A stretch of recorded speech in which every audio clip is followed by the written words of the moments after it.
¡Andate, andate, ladrón! ¡Andate, rata! ¡Ladrón!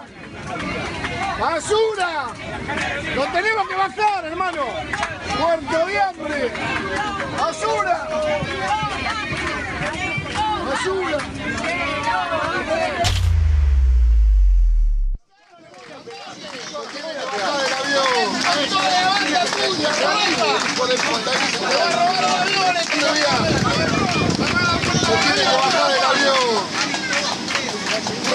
Hijo de puta, ahí sentado.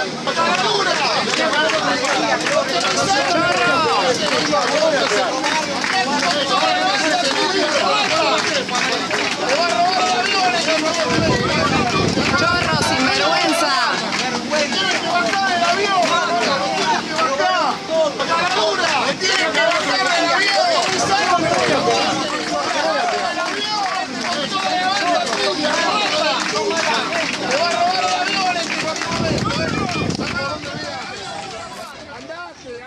Esta no va a ser la excepción. Sin embargo, uno puede registrar que esta seguidilla de scratches que está viendo hablan de algo que era justamente lo contrario que decía el gobierno que venía a hacer, que era cerrar la grieta, acercar las partes. El clima social se está poniendo muy enrarecido. Recién estaba aquí Tito Bachmann, uno de los más importantes y más antiguos analistas políticos y encuestadores de la Argentina, que decía que, bueno, que la corrupción en sus números está tercera y que antecede la preocupación económica. La semana pasada, otra de las más conocidas analistas y encuestadoras, Analía del Franco, presentó en exclusiva aquí en tercera posición una encuesta que hablaba un poquito más de este tema. Decía, la corrupción que estaba duodécima en las preocupaciones de los argentinos al momento de las elecciones, hoy está primera en sus números. Ya sea en los de Analía del Franco o en los de Tito Bachmann, está entre los 3 primeros lugares la corrupción. Después viene la preocupación económica. ¿Sí? Después viene una que viene corriendo por los palos, que es el temor a perder el empleo, que en los números de Analía está tercera. Y después, por supuesto, la inflación, que ya estaba entre las preocupaciones al fin del gobierno de Cristina Fernández de Kirchner. Pero la corrupción genera esto, ¿sí? Genera bronca en la gente y esto es lo que uno tiene que reconocer como síntoma social. ¿Sí? En el caso de Zanini, es una persona que era un anónimo, que cuando se convirtió en candidato a vicepresidente de Daniel Scioli saltó a la notoriedad. Ya antes nadie lo conocía. Cuando se convirtió en candidato a vicepresidente, hizo carrera además porque de una manera extraña, porque casi no daba entrevistas y aún así ahora todo el mundo lo conoce y era un hombre de la mesa chica. La mesa chica en el final del kirchnerismo que era Cristina, Máximo Kirchner, su hijo, y Zanini. Eran el trípode de decisiones del momento final del kirchnerismo, eran ellos 3. Y ahora a Zanini le pasan cosas como esta. 2 scratches en un día. Este que ustedes veían sucedió en un vuelo de American Airlines hace pocas horas nomás. Y también hay que decir que del otro lado lo que hay son patoteros de clase alta, ¿sí? Que uno puede preguntarse, ¿por qué lo escrachan a Zanini? Porque lo consideran un tipo de izquierda y le dicen, te vas a Miami, antes que hablabas mal contra los Estados Unidos, fue una de las frases que trascendió, o por la corrupción. Por cualquiera de las dos cosas está mal. O sea, si tiene problema con corrupción, que vaya a la justicia, lo juzguen y lo metan preso. ¿Sí? Pero esta corrupción, si esto hubiera sido al revés, hubieran sido las patotas de la cámpora que escrachan a la gente de Macri. También estaba mal cuando el kirchnerismo hacía esos escraches a los periodistas colaboracionistas supuestamente de la dictadura en Plaza de Mayo. Estaba mal, ¿sí? Porque esta lógica de escrache es una especie de legitimación de la barra brava. Y al kirchnerismo le encantaba la barra brava. De hecho, nunca tuvo una política seria para erradicar las barras bravas. Hablando de barras bravas y de clubes, esto fue lo que le pasó a Zanini ayer en La Bombonera.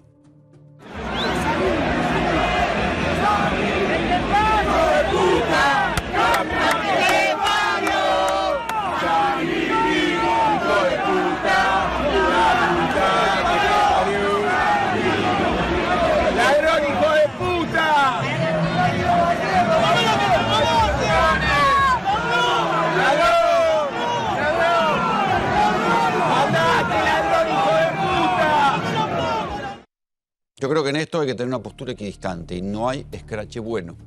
Los escraches nacieron, y esto vale la pena recordarlo, cuando los caminos de la justicia contra los represores se habían cerrado.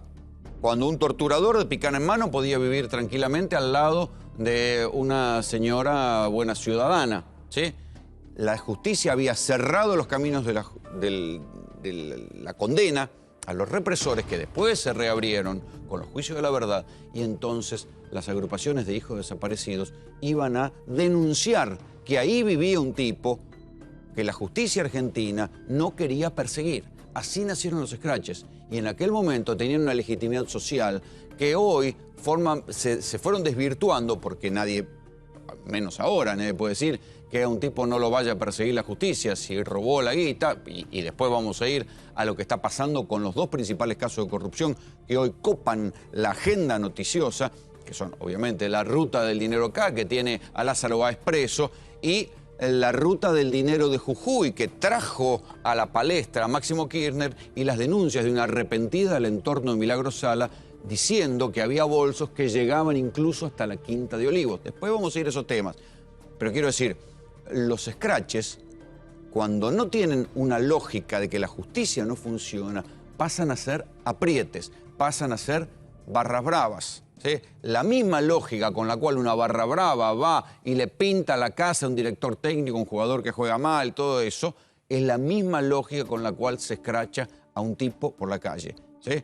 Porque el escrache se conoce quién es el escrachado, pero no se sabe quién es el escrachador, ¿sí? El escrachador no es un simple ciudadano, puede ser un militante, puede ser cualquier otra cosa, puede ser un provocador, puede ser cualquier cosa. En este caso, en el caso del avión de American Airlines, era evidentemente unos muchachos que habían perdido la compostura y la buena educación, y era un escrache de barra bravas de clase alta. En el caso de la Bombonera, fue un escrache. Algunos decían, ahí había un debate si era espontáneo, si había sido organizado por gente de Daniel Angelici, que es presidente de Boca y operador judicial de Mauricio Macri.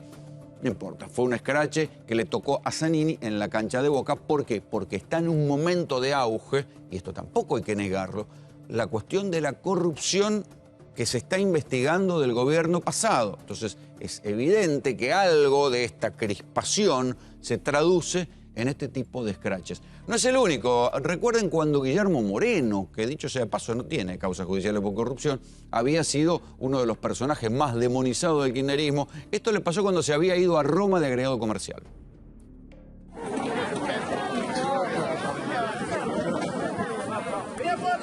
¡Chorro! ¡Chorro!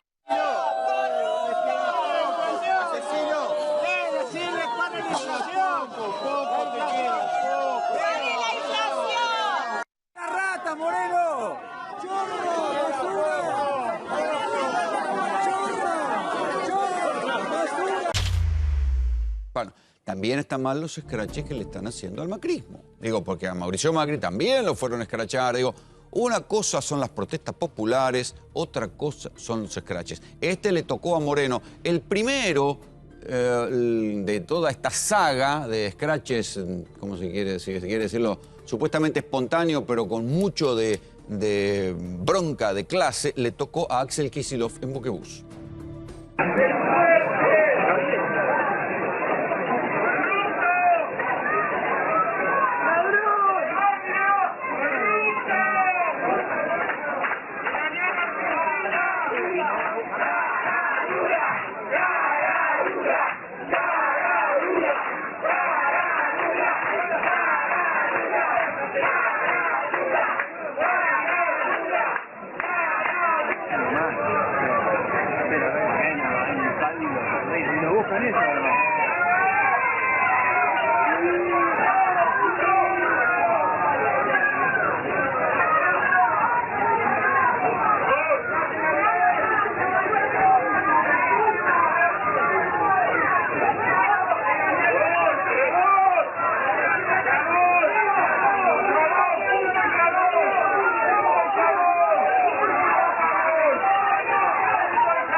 Que hay mucho de mirada ideológica o de clase en estos scratches tiene que ver con eso, porque nadie se le ocurriría hoy, ni seguramente van a escrachar a Pablo Clusella, digamos, funcionario del PRO, que acaba de salir hoy vinculado a los Panama Papers. Era el representante del estudio Mossack Fonseca durante mucho tiempo aquí en Argentina. ¿Para qué? Obviamente para armar sociedades, para sacar la guita del país y para después no pagar impuestos. Nadie lo escracharía en buquebús ni en el vuelo de American Airlines. Nadie lo escracharía, digamos. Tiene que ver con una cuestión ideológica, me parece más bien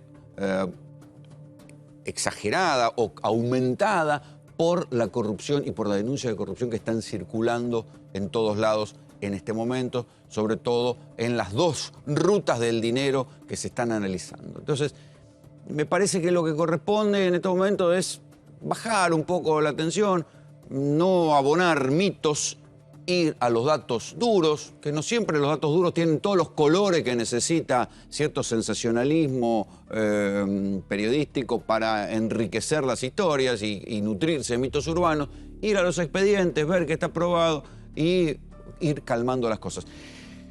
No solamente están mal los scratches a los funcionarios kirchneristas, están mal los scratches a la gente, a los tipos que incluso fueron odiados en otro tiempo, ¿sí? Como Domingo Cavallo. Buenas tardes. Para mí... loco. Perdón. Un poco con esto. Vos sos un hijo de puta. Perdón. Perdón, señor.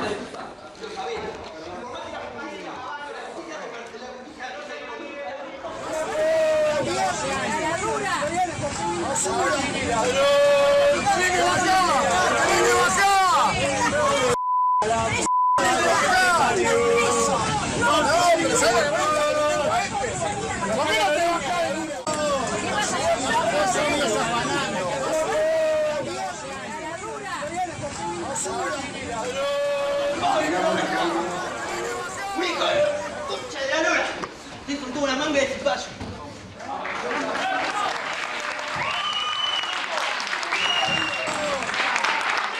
Domingo Cavallo, una vez que estaba haciendo una conferencia, hubo otro que fue peor, porque terminó con huevazos, ¿sí? Domingo Cavallo, ya sabemos, el hombre, el hombre de la convertibilidad, primero aplaudido y después detestado con la caída de la convertibilidad y los cacerolazos y el corralito. Bueno, pero para eso una cosa es un ámbito político para discutir con él y otra cosa son los scratches salvajes. El clima de violencia política, que ahora, claro, lo registran los videos permanentemente, se está extendiendo también al mundo sindical. Vean este video, es un video que acaba de subir el diario Hoy a una red. Los trabajadores del astillero Río Santiago estaban protestando, pidiendo aumento de sueldo y reincorporación de trabajadores. Lo mismo que está pasando en montones de lugares de la Argentina, aunque no se difunda demasiado. ¿Qué pasó? Apareció una patota de la UOCRA y terminó disparándole a uno de los trabajadores que estaba protestando, con el agravante que el tipo a quien encuentran ahí vinculado a esa patota iba en un Volkswagen de alta gama y era el hijo del secretario general de la UOCRA de La Plata. Mirá, le pegaste un tiro. ¿Tu tío no venís con tu tío, la puto? Mirá, le pegaste un tiro. Mirá, le pegaste un tiro, loco. Mirá, gato. Sacale foto, sacale foto. Sacale foto. Concha de tu madre. Mirá. Hijo de puta. Hijo de puta. Concha de tu madre, hijo de puta. ¡Llama a la ambulancia! ¡Le pegaron un tiro!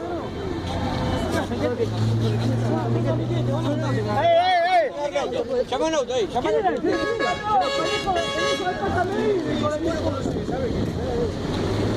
¿Quién es, Pinicho?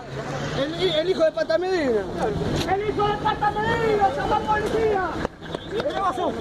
Le pegó un tiro. El hijo de Pata, boludo. Agustín, no fierro, el hijo de puta, boludo. A ver, hay que parar un poco esta locura. Hay que parar un poco esta locura. Ahora sí, podemos empezar a hablar de lo que tanto indigna a la gente. Hay dos investigaciones judiciales que están tomando la atención del grueso de la agenda de noticias. Por un lado, la de Lázaro Báez.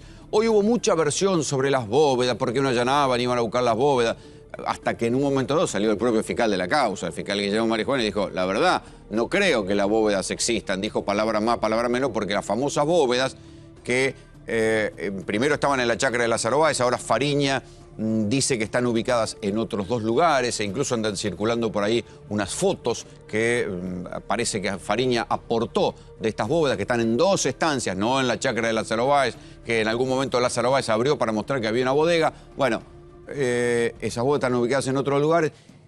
Ir a buscar y encontrar la plata del robo que hacían con las facturas truchas, con la fuga de divisas y después blanqueando la plata de regreso, es un poco iluso. Ya ni el propio fiscal tiene demasiadas expectativas de buscar. La plata ya está convertida en bienes, en tierras, en estancias, en bonos, en otras cosas. Váyase a saber qué. Eso no quiere decir que no haya 42 propiedades de Lázaro Báez embargadas. Después el otro capítulo, que atención con esto, porque la semana pasada, yo siempre les digo, cuidado con esto porque hay que ver cómo se cuenta este folletín. La semana pasada, cuando se conoció el testimonio de Mabel Balconte, la diputada provincial de Jujuy, que dijo que los bolsos iban también a la Quinta de Olivos vía Máximo, o sea, hacia Máximo Kirchner, los bolsos de plata que desviaba Milagrosala de Jujuy, con un sistema parecido al de Lázaro Báez, aunque a otra escala, no era obra pública, sino que eran viviendas. Pero también hay un video que demuestra que había un movimiento de grandes cantidades de dinero. Del mismo modo que está el video de la Rosadita, donde cuentan la guita, está el famoso video del banco, donde se llevan la guita en bolsos. Hay bolsos en una ruta y hay bolsos en otra ruta. Lo que dijo Yemo de Balconte es que ella estaba en condiciones de demostrar que la plata llegaba hasta Olivos. Hasta ahora no lo había dicho. Ayer lo dijo en el programa La Cornisa. Luis Majul dijo que ella estaba en condiciones de probar que habían venido entre 12 y 15 personas con bolsos para llevar a la Quinta de Olivos. O sea, atención con esto. Pero también, como uno dice esto, hay que decir que fue casi un apriete, casi una amenaza, más digna de un diputado que de un fiscal, lo que le dijo el fiscal de Jujuy, que le dijo a Máximo Kirchner, usted vaya preparando las valijas, que de eso sabe mucho. Epa, digo, del mismo modo que no puede haber escraches, no puede un fiscal andar amenazando a un tipo a quien va a citar a declarar, aunque sea como acusado. No corresponde, muchachos. Si queremos que las instituciones funcionen, los fiscales tienen que trabajar como fiscales y no pueden andar amenazando a la gente por carta. Bienvenidos, la tercera posición. Mabel Balconte, diputada jujeña y ex integrante de la organización piquetera Tupac Amaru, denunció a Máximo Kirchner y a Milagro Sala por robar fondos públicos destinados a la construcción de viviendas. Según Balconte, Sala le hacía llegar al actual diputado por Santa Cruz valijas con dinero de obras que nunca se ejecutaron. El gobernador de Jujuy, Gerardo Morales, está seguro de que esta denuncia está directamente relacionada con las viviendas que Sala no construyó. Creo que el testimonio de Balconte es muy importante en la causa. Nosotros hemos agregado una demanda que diría que es la madre con el tema de las 2.300 viviendas que no se han terminado de construir o que se han pagado y no se hicieron. Creo que todavía hay mucho miedo, mucha gente que me parece que va a ir hablando y contando la verdad de qué es lo que ha pasado con tanta plata que se ha robado. Para el fiscal de Estado de Jujuy, Mariano Miranda, la declaración de Balconte permite rastrear dónde iba el dinero que no era destinado a la construcción de viviendas. Denunciamos y creíamos que el dinero iba a la casa de Milagro Sala, pero a partir de ahí no teníamos a ciencia cierta quién se quedaba con el dinero. Sabíamos a dónde no iba a la construcción de la vivienda social. Máximo Kirchner negó las acusaciones en su contra. Tengo en línea a Máximo Kirchner, diputado nacional por Santa Cruz, del Frente para la Victoria. Le quiero preguntar si él recibía esas valijas con dinero que dice esta Mabel Balconte que recibía en Olivos. ¿La verdad? Sí.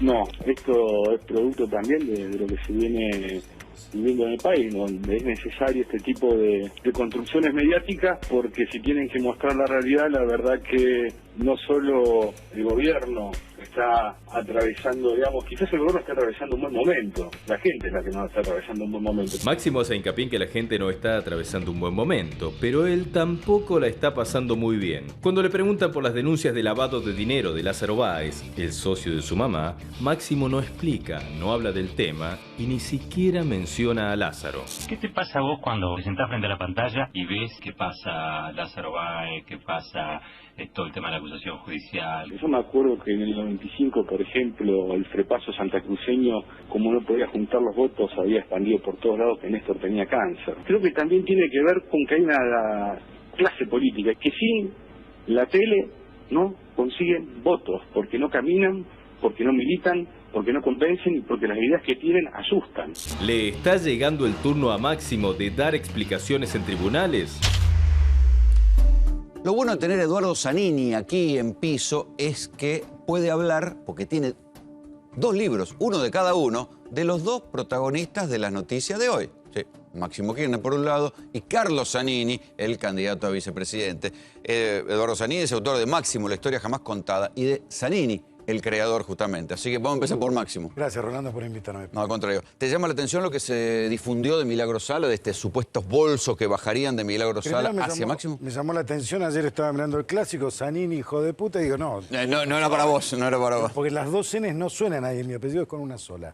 Digo, respecto de esta ruta, de esta nueva ruta del dinero donde habló un arrepentido, me preocupa una cosa, Rolando, que empiece a haber muchos arrepentidos. ¿Y entonces? Y entonces quiere decir que los arrepentidos pueden haber sido cómplices o encubridores. En el caso de Fariña, que es un condenado por otra que estaba preso por otra causa, ¿sí? Que el juez lo investigó, que se acogió a la figura del arrepentido y ahora está, digo, socialmente me parece que descomprimió hasta su situación personal, ¿sí? Y de esto que vos hablabas al principio, y que del scratch, yo te diría que hoy Fariña puede venir tranquilamente aquí a los bares de Palermo, sentarse y que mucha gente lo va a aplaudir. Sí.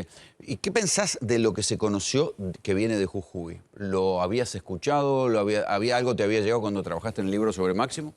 Había escuchado cuestiones que tienen que ver con esta estructura de Milagro Sala paralela, ¿sí? Esta estructura del Estado paralelo que había creado Milagro Sala.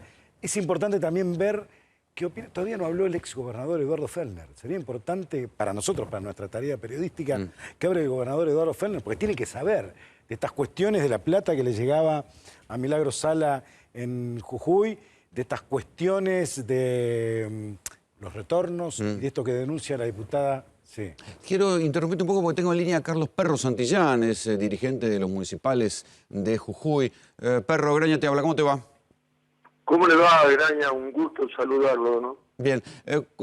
¿Qué pensás de esto que se conoció? ¿Qué podés contarnos del testimonio de Mabel Balconte, la legisladora provincial, que era del entorno de Milagro Sala y ahora dice que ella es testimonio, puede dar testimonio de que bajaba plata directamente de la Tupac Amaru para la Quinta de Olivos, concretamente hacia Máximo Kirchner? Bueno, como vos decís, la verdad es que Balconte no era del entorno, era una de las principales dirigentes que tenía Milagro Sala, tan es así, que primero fue concejal en San Pedro y después diputada elegida por Milagro Sala, ¿no?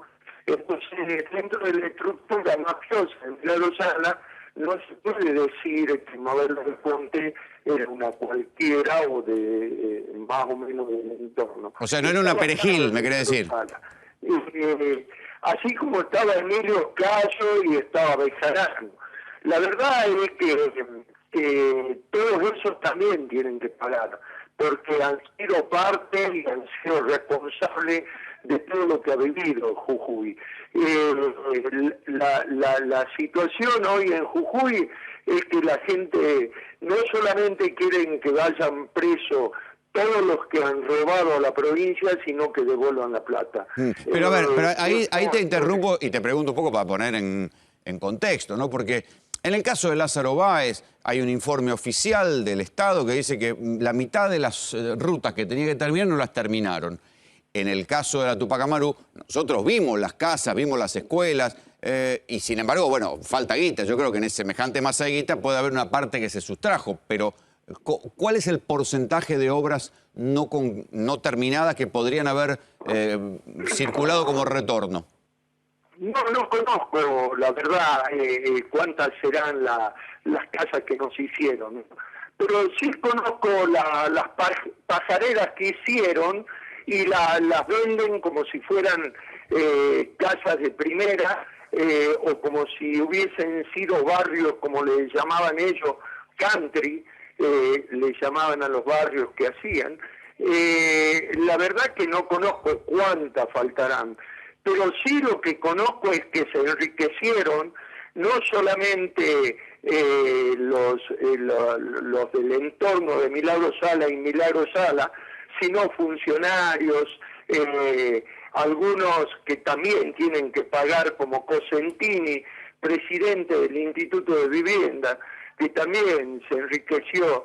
Entonces, la verdad es que nosotros los jujeños vimos azorados cómo nos refregaban en la cara lo que se estaban llevando. Por eso es que realmente decimos, ahora ante este gobierno de Macri que ajusta, que al trabajador y sobre todo en el interior y en provincias como la nuestra, que tenemos sueldos de miseria, que la desocupación es creciente, la drogadicción en los jóvenes también, dentro de lo que fue el gobierno de Milagro Sala. Yo no estoy de acuerdo en eso, que era un Estado paralelo, era el mismo Estado bancado por el Estado Nacional y por el gobernador, que le dejó a Milagro Sala la responsabilidad de gobernar y meter miedo a medio Jujuy, ¿no? Perro, esa plata volvía. ¿Vos creés que el testimonio ese de que llevaban, no sé, 12, 13 bolsos llenos de plata a la Quinta de Olivos, ¿lo creés verdad? ¿Te parece? Si no te puedo decir lo que yo no vi, pero bueno, lo que sí te puedo decir que era una estructura mafiosa y que robó al pueblo de Jujuy, y nosotros lo venimos denunciando de mucho antes, ¿no? De cuando ellos estaban en la cúspide de la cima, y a donde nadie le podía decir nada, nosotros nos enfrentábamos con Milagro Sala y su banda, y todos los que posteriormente nuestro gremio, como fueron los laderos de ella, que ahora no están con ella, Bejarano y Cayo, que armados tomaron el sindicato cuando nosotros ganamos, ¿no? Claro, sí, yo recuerdo que vos los tuviste que enfrentar y conociste los aprietes, digamos, de esta gente, ¿no? Así es. Pero bueno, espero que la justicia haga realmente justicia, porque en todo este tiempo también la justicia dejó mucho que desear, y todavía el pueblo de Jujuy está esperando que la justicia haga su deber y meta preso a quien tiene que meter y que devuelvan la plata, ¿no? Perro, te agradezco mucho el contacto, te mando un abrazo. Muchísimas gracias. Voy a sumar a la conversación aquí a Sergio Berenstein, es periodista y analista político. ¿Están pasando las cosas más rápido de lo que uno hubiera imaginado? Más analista político que periodista, no quiero... no tengo formación de periodista, pero... Pero ya te vemos tanto que en cualquier momento te traemos para uno de los nuestros. Es la generosidad de América TV. Estamos en un momento, creo, de transición, donde aparece el tema de la corrupción muy instalado en la opinión pública, con una cantidad de causas judiciales que se mezclan para la gente, pero que no se mezclan para la política, y que pone en manifiesto que el Poder Judicial, bueno, rompió su cepo. Era un cepo muy fuerte, que lo conocimos desde los años primeros de la democracia, sobre todo con Menem, fortalecido con Kirchner, todo eso explotó. Y acá la pregunta clave es cuánto va a avanzar la justicia. Y la verdad que no sabemos. Depende de cada juez, ¿no? Ahí me parece que ahora cada uno corre por su leal saber y entender. Recordemos que hay instancias en la justicia, estamos en general en todas estas causas tan controversiales en primera instancia. Seguramente la mayoría de estas va a pasar a segunda instancia y algunas llegarán a la Corte, con lo cual estamos en un proceso muy largo. Hoy la opinión pública toma esto como prioridad. Pregunta, ¿cuánto tiempo va a seguir esto instalado de esta manera? O sea, porque los tiempos de la opinión pública no son los tiempos de la justicia. Puede haber una frustración de la opinión pública si la justicia no avanza en función de las expectativas que tiene el ciudadano promedio. Puede haber, en ese sentido, un corrimiento hacia la opinión pública, perdón, hacia la clase política en su conjunto, de contaminación. Lo que estamos viendo, por ejemplo, los escraches, que son condenables independientemente de quién sea escrachado. Todos son condenables. Pero ¿qué te pone de manifiesto eso? Que hay un nivel enorme de frustración en el ciudadano promedio que se expresa con estos escraches. Eduardo, quiero volver un poco a la figura de Máximo Kirchner. Sí. ¿Era alguien, o hasta ahora uno no se lo imaginaba recibiendo plata? Hasta ahora era como una especie de administrador intermediario de la fortuna de su familia, ¿sí? Cuando murió Néstor, el 27 de octubre de 2010, Se dedicó, en realidad, Máximo en Río Gallegos estaba muy cómodo, ¿sí? Venir a Buenos Aires como diputado nacional lo incomoda bastante, no porque tenga que laburar solamente, sino por la exposición que significa el Congreso de la Nación. Era un administrador de los bienes, junto con Osvaldo Sanfelice, otro de los investigados, entre otras causas, Rolando, por el tema Tesur. Y la causa Valle Grande también, que es la otra, el otro Valle hotel. Grande, que es el otro de los hoteles atribuidos a la familia Kirchner. ¿Sí? Máximo, ¿qué hacía exactamente?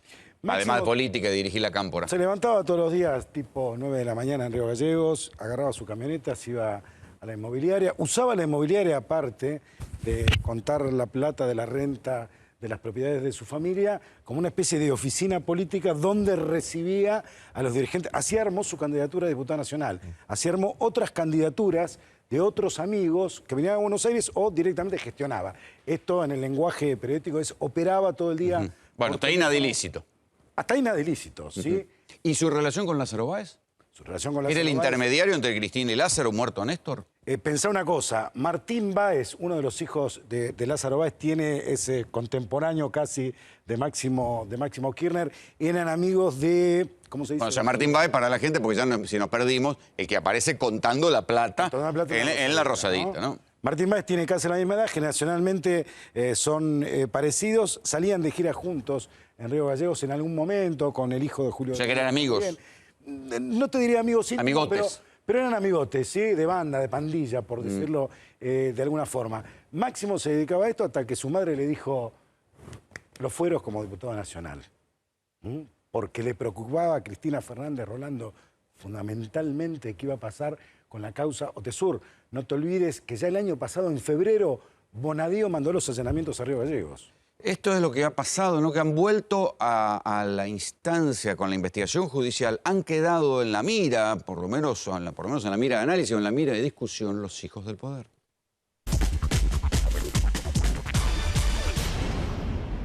De la cuna de oro a las oficinas con plata.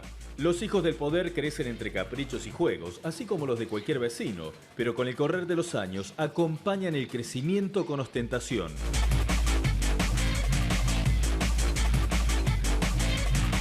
Uno de los últimos hijos pródigos que conoció la fama fue Martín Báez, hijo de Lázaro, a quien se lo puede ver en los videos de La Rosadita contando millones de dólares.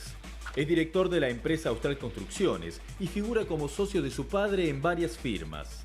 Entre los lujos de Nene Bien, se pudo dar el gusto de construir la sede del Club Boca, Río Gallegos, y a partir de ahí convertirse en presidente de la institución. En estos convulsionados días para los exfuncionarios K, otra hija del poder apareció involucrada en los sospechosos casos de corrupción. Julieta Jaime, primogénita del detenido exsecretario de Transporte, se encuentra en la mira de la justicia por no poder justificar con sus ingresos la compra de una moto de agua y una casa. Según los investigadores, Julieta sería testaferra de Ricardo Jaime. Entre las hijas ostentosas no se puede evitar pasar por alto a Guillermina Capitanich, quien mientras su padre era jefe de gabinete de la Nación y en la provincia de Chaco moría Néstor Femenía de desnutrición, ella paseaba por el mundo y subía fotos a Twitter en selectas playas caribeñas. Y si de lograr sueños a costa del poder de los padres se trata, no podemos olvidar a Camila Reynoso. Es hija de Raúl, el juez salteño que debía dedicarse a combatir el narcotráfico, pero que fue imputado por recibir dádivas y dinero de los narcos que él mismo investigaba. Camila ya deambuló con sus canciones por varios programas de televisión y su carrera se encontraba en firme ascenso, pero poco se supo de ella luego del traspié de su padre. Más allá de estos casos, no todos son logros materiales.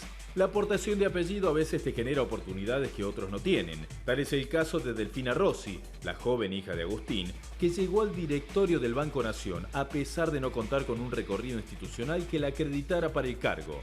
Ricos y mocosos. Si las primeras partes te parecieron fuertes, imagínate cómo se viene la segunda generación. Pero toda regla tiene su excepción.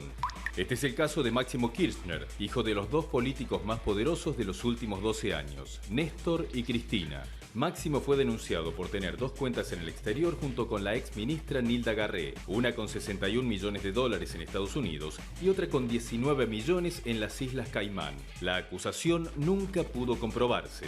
Sumado a eso, el hijo de la expresidenta siempre dio una imagen muy austera. No usa autos de lujo, no viaja al exterior y se muestra como el más ahorrativo de su familia. En una cadena nacional, la propia Cristina Kirchner reveló que su hijo se compró una heladera utilizando el plan Ahora 12. Ya se generaron más de 4 millones de operaciones de venta por el plan Ahora 12. Entre ellas, mi hijo que también se compró una heladera con Ahora 12, las que hacen cubitos. Casi me muero cuando me enteré que se había comprado con el plan Ahora 12. Y dice, ¿por qué no lo voy a hacer si yo también soy un argentino? ¿Por qué no lo puedo usar? En la sede partidaria de Máximo en Santa Cruz, cuando estaban esperando los resultados de las elecciones nacionales del último 25 de octubre, el catering para que pasen el tiempo políticos y periodistas fue galletitas surtidas, té y unos sándwiches de miga. Todo muy austero.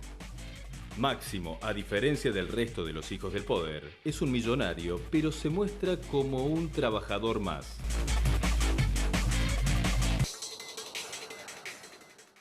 Claro, porque hasta ahora, más allá de la vinculación con la inmobiliaria familiar, a Máximo Kirchner no se le había acusado de manejo de plata negra. Esto es lo que está incorporando la acusación de la arrepentida del entorno de Milagros Sala, Mabel Belconte. Miguel Ponce León tiene un poco más de detalles sobre cómo sería este circuito. Miguel, ¿cómo te va?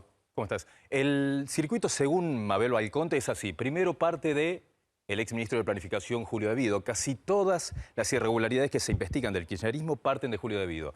Lo que en teoría se hacía desde el Ministerio de Planificación... Autoriza los pagos. Sí, es transferir los pagos al Instituto de Vivienda. Desde ahí había funcionarios municipales que iban, retiraban los cheques y esos cheques después eran depositados en cuentas que eran sucursales del Banco Nación. Hasta ahí iban, buscaban el dinero representantes de las cooperativas y se lo llevaban, según la denunciante, según la diputada, a la casa de Milagros Sala. Lo que plantea también la diputada es que en la casa de Milagro contaban con una máquina de billetes, esta plata. Con una máquina de contar billetes. Claro, que era una especie de rosadita jujeña tenía, sí, una rosadita jujeña. Tenía una máquina de contar billetes, y después que no es delito, pero bueno, no queda bien. ¿Quién no tiene, Rolando, una máquina? Claro, yo sé. ¿Quién no tiene una máquina? Y viste muchos billetes de 100 pesos. El kirchnerismo nunca quiso poner uno de 200 ni de 500. Después lo que hacían es, desde Jujuy, según la denuncia, trasladaban en aviones y en bolsos la plata hacia Buenos Aires. En Buenos Aires lo que hacían era, se instalaban en un hotel y desde ahí iban a la Quinta de Olivos y le llevaban los bolsos con plata a Máximo y a Cuervo Larroque. Eso es lo que plantea... Sí, igual hay que decir que tanto Máximo Kirchner como el Cuervo Larroque, Andrés Larroque, diputado nacional, miembro de la Cámpora, ya dijeron que no es un delirio. Y Larroque agregó que esta mujer supuestamente está siendo apretada, para utilizar el lenguaje político coloquial, por el gobernador Gerardo Morales, diciéndole bueno, que aporte algún grado de relato que coloree la situación y lleve hacia una pista del dinero nacional. Hasta ahora es una muy linda historia, pero no hay pruebas muy contundentes para lograr demostrar que se entraron los bolsos a la Quinta de Olivos y que fueron entregados. Ella lo que dice es que ella vino en uno de esos viajes con 2 bolsos y que da el testimonio de una camioneta que habría entrado a la Quinta de Olivos con los bolsos. Hay que ver si todo esto lo puede corroborar, ¿no? ¿A vos te llama la atención esta idea de Máximo manejando dinero en efectivo, plata negra de la política? Te reitero, me llama mucho la atención la arrepentida. Dijo Carlos el Perro Santillán que era como la mano derecha de Milagros Sala. No sea cosa que empecemos a descargar en muy pocas figuras, con esta figura de Sergio sabe muy bien, como buen analista político que es, la historia del chivo expiatorio en la Argentina, ¿sí? En 3 o 4 figuras concentramos toda la corrupción del kirchnerismo y se terminó todo. En el caso de Máximo, ¿cuál pensás que será la respuesta de Cristina? Hasta ahora, Rolando, Cristina utilizó todas estas causas para victimizarse y de ese modo consolidar más su base de poder, que es mucho más pequeña de la que tenía hasta hace 4 meses y pico, pero sigue siendo bastante importante en términos relativos, sobre todo en capacidad de movilización, no en votos. De acá a las elecciones eso le permite seguir manteniendo algún tipo de protagonismo y de ese modo enviar un mensaje como Oropi. Todavía estoy acá, voy a luchar, tengo esta gente, me acompaña, me apoya. Creo que esa dinámica, esa dialéctica es la que define hoy esta situación y Máximo va a ser parte de... ¿Cómo explican los dos que Cristina no habla de Lázaro? Ni Cristina ni Máximo hablan de Lázaro. Hablan de Lázaro, pero no en público. Bueno, pero digo... Con su abogado habla de Lázaro. Claro. Carlos Zanini habla con Cristina, digamos. El principal asesor jurídico en la causa, no solo Dólar a Futuro, sino Tesur, es Carlos Zanini, no el abogado que aparece oficialmente como el defensor de Cristina. Es muy bueno igual. Sí, es muy bueno también. Bueno, sí, por algo el Zanini además era el secretario legal y técnico, digo, algo debe saber para asesorar, sí, claro, ¿no? Por supuesto. Cristina rompió los lazos con Lázaro hace un tiempo cuando empezó el trascendido, el run run, de que Fariña iba a poder hablar. No habló todo lo que tenía que hablar, o por lo menos no se conoció en la causa judicial todo lo que Fariña sabe, y esto es importante. No solo para Lázaro, sino también para Cristina. Muchas gracias. Mientras tanto, más novedades de los Panama Papers. La diputada del Parlasur, Mariana Zubik, es una de las piezas fundamentales en la denuncia de la ruta del dinero K que puso tras las rejas a Lázaro Báez. Nos dieron la noticia, me llama Lilita y me dice venite ya al instituto AREN. Así que me fui para allá y bueno, nos dimos un abrazo muy fuerte con ella y con Paula Oliveto Lago, que es una persona que tiene un perfil muy bajo, que es legisladora de la ciudad, pero que ha sido quien ha llevado adelante todas estas denuncias. Ahora Zubik comenzó a ser investigada en una causa paralela por el mismo delito de lavado que ella denunció. Así se desprende de una denuncia del legislador porteño Gustavo Vera, en la que también está involucrada la subdirectora de la Agencia Federal de Inteligencia, Silvina Magdalani. Nosotros denunciamos en realidad a Magdalani y todo su conglomerado de empresas que comparte junto con su marido, y pedimos que se investigue si no hay un enriquecimiento ilícito y lavado de dinero, y aparece un personaje, Mendivil Riera, que te lleva directamente también a empresas, digamos, que tiene el señor Eduardo Acosta. Hall en Sociedad Anónima, una offshore de Gustavo Larriera Mendivil, radicada en Uruguay, habría comprado acciones de El Tehuelche, la empresa del diputado Eduardo Costa, esposo de Mariana Zubik, otro férreo crítico de Lázaro Báez. La usina de facturas truchas en Bahía Blanca, lo que hicieron es desplazaron a todos los de Bahía Blanca, desplazaron a los inspectores de la FIP de Comodoro Rivadavia, que era el encargado de fiscalizar a los de Santa Cruz, generaron una nueva FIP que la conduce la cuñada de Máximo Kirchner, todo eso para proteger a Lázaro Báez. La supuesta nueva accionista de la empresa de Costa es una de las 57 sociedades que Larriera Mendivil tiene en paraísos fiscales. Larriera Mendivil a su vez es parte de otra offshore mencionada en la causa en la que investigan a Lázaro Báez, y además es dueño de una empresa que habría sido comprada por la subjefa de los espías, Silvina Magdalani. Bueno, claro, lo de los Panama Papers es mucho menos sexy que lo de las bóvedas con plata, los bolsos, la gente contando billetes. Es más difícil de entender porque son papeles, son sociedades offshore, pero todos nos acostumbramos. Porque recuerden que hace 2 años, cuando empezamos con todo esto, cuando se empezó a discutir todo esto, era difícil de entender que era un esquema de lavado, de evasión de guita, de repatriación de capitales. Era muy difícil de entender y, sin embargo, todos nos fuimos haciendo expertos en lo que eran las cuentas internacionales, secretas, cifradas. Bueno, todos fuimos aprendiendo. En el caso de los Panama Papers se abren un camino interesante, que es ya les contamos la historia de Grindetti, el intendente de Lanús, del propio Macri, la desmentida de Macri. Lo que hoy trascendió es que el secretario legal y técnico de la presidencia, o sea, el Carlos Zanini de Macri, ¿sí?, trabajaba para el estudio Mossack Fonseca. Trabajaba para el estudio que armaba las sociedades offshore para que se lleven la guita del país. Yo creo que, a ver, obviamente no hay nada ilegal en esto, no hay nada ilegal. No sé si es estético. ¿Sí? El señor se llama Pablo Clusellas. No es muy conocido, no es tan conocido como Zanini, aunque Zanini tampoco era conocido en los comienzos del kirchnerismo. Pablo Clusellas ocupa el mismo lugar que ocupa hoy el escrachado Carlos Zanini, ¿sí? Y aparece como el representante, fue durante 10 años el representante del estudio Mossack Fonseca en la Argentina. Esto por un lado. El otro costado lo contaba Gustavo Vera, ¿no?, que es cómo hay como sociedades enlazadas que llevan a los nuevos dirigentes de la AFI, pero que engarzan con los viejos dirigentes de la CIDE. Ahí me volviste loco. Sí, ¿qué tal? ¿Cómo te va? Primero, Pablo Clusellas. Hay que recordar que el 30 de junio de 2007, el gobierno de la ciudad, a través del procurador, el ministro de Producción, que era Enrique Rodríguez en aquel momento, la defensora del pueblo, Alicia Pierini, y la Alameda, denuncian a 14 marcas por basar su producción en trabajo esclavo, entre las cuales estaba Lecoq Sportif. Y en ese momento, Pablo Cluselias era el directivo, uno de los directivos principales de Lecoq Sportif. O sea, estamos hablando de una denuncia que fue al Juzgado Federal número 3, ¿sí? Y que la hizo el gobierno de la ciudad junto y era con la directivo, no abogado, directivo. No, directivo. Ajá. Y lo siguió siendo hasta el 2012 aproximadamente. De hecho, van a encontrar en internet, en el 2011, una nota donde nosotros le pedimos a Mauricio Macri que haga renunciar a su secretario legal y técnica porque sigue basando su producción en talleres clandestinos con trabajo esclavo. Esto había que pensar si no se superpone con el tiempo en que era representante de Mossack Fonseca. Se superpone. Dice hasta el 2008. Efectivamente. O sea que tenía 2 laburos. Se superpone. Representante de Mossack Fonseca. Y directivo de Lecoq Sportif. Lecoq Sportif había informado al gobierno de la ciudad. Vos recordás el incendio de Luis Viale cuando murieron. Sí, claro. 30 de marzo de 2006, hay un incendio, mueren 6 personas, gran conmoción. El gobierno de la ciudad... Tellerman estaba en ese momento. Exactamente. El gobierno de la ciudad intima a todas las marcas a que informen cuáles son sus proveedores.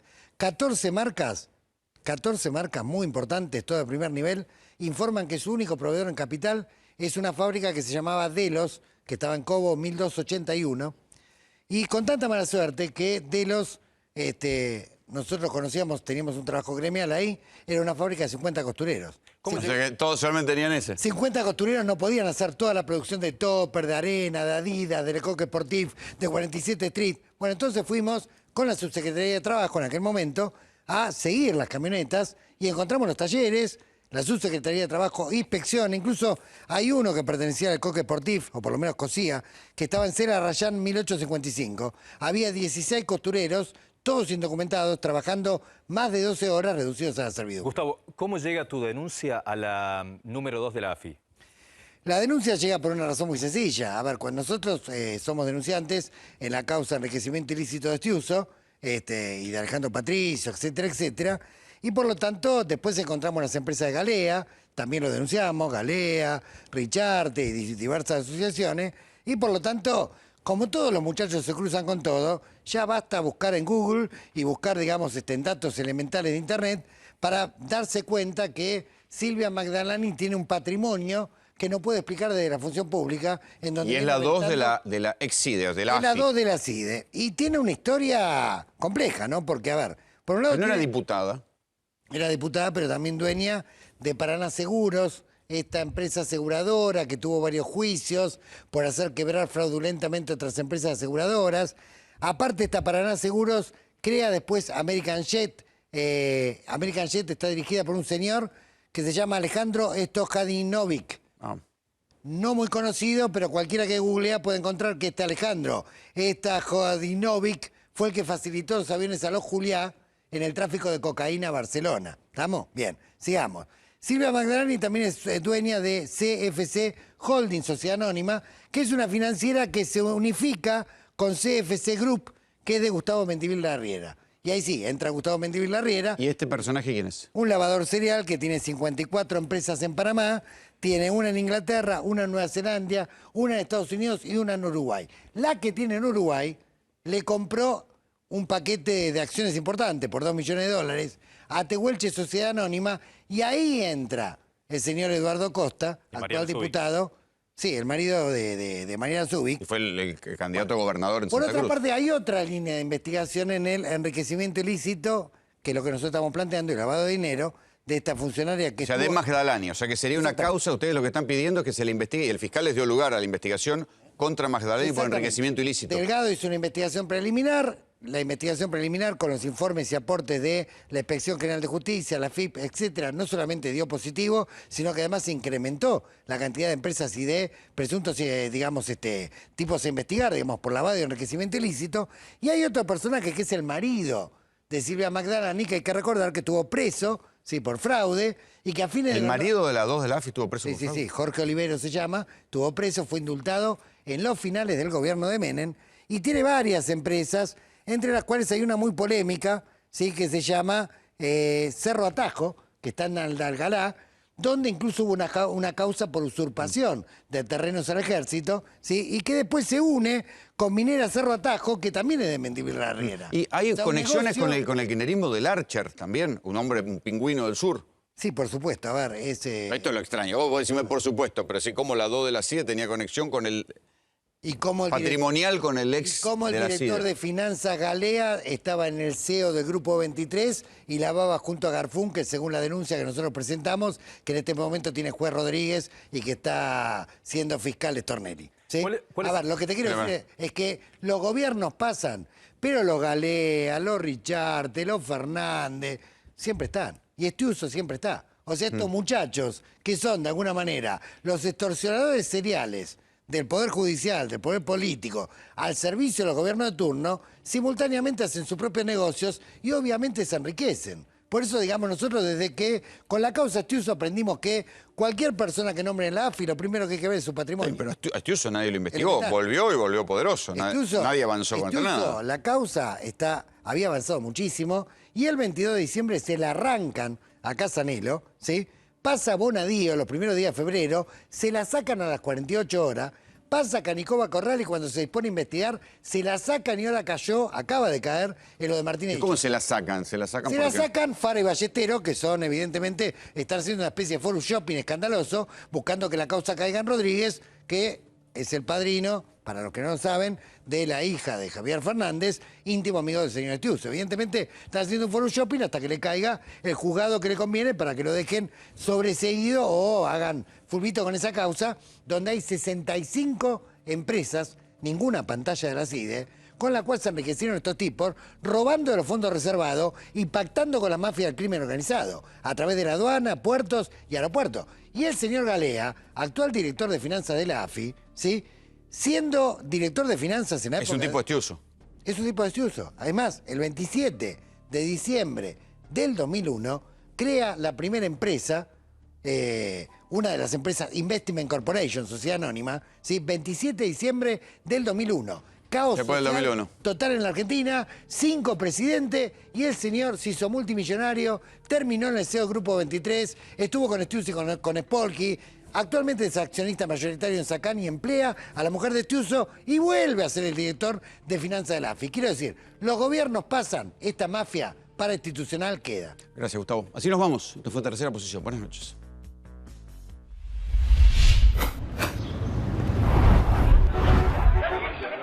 Accede al auto que quieras con la mejor financiación. Global Autos, 0800 333 1950, globalautosweb.com.